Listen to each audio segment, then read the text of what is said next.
this day, this time, each and every day, we're going to focus on, as I said before, an American who happens to be black. And Pam, take it away. All right. So it is Black History Month, and we're excited to celebrate. We have a rich history. Yes, sir. And we're excited that this month we can highlight several people that have made a difference in our lives and in our world. So first we're going to start with sports.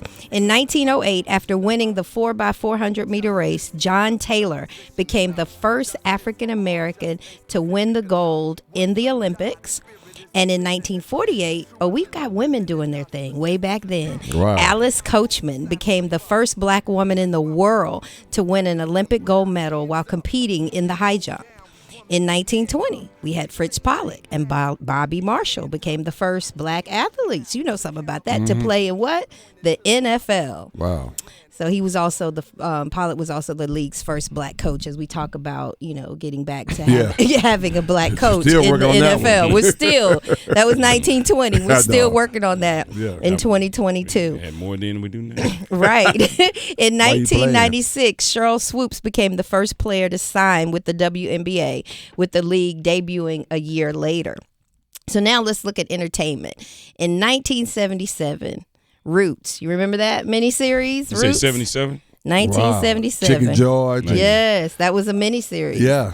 Based on Alex Haley's 1976 novel Roots, the saga of an American family. And that premiered on ABC. That was big. It premiered on ABC. It was an 8-episode miniseries. The cultural impact of Roots was immediate, as it broke several Nielsen rating records for television and sparked difficult yet necessary conversations. I would say critical conversations about the slave trade and the turmoil that black families faced in America.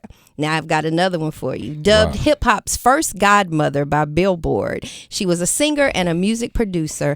Sylvia Robinson produced the first ever commercially successful rap record back when rap was good stuff. You remember Rapper's Delight by the Sugar Hill Gang? Exactly.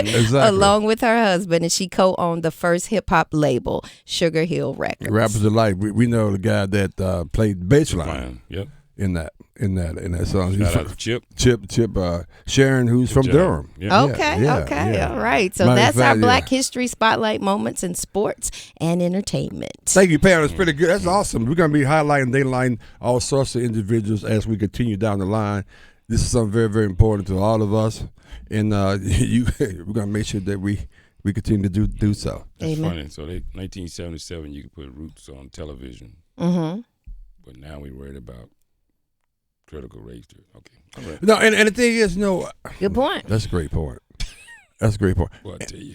And even the coaching. That's why I wanted to pull that out. 1920, and now we're trying in 2022. I think they be trying like we don't take notes. Like we ain't got receipts. That's interesting when you say it that way, though. Think about that.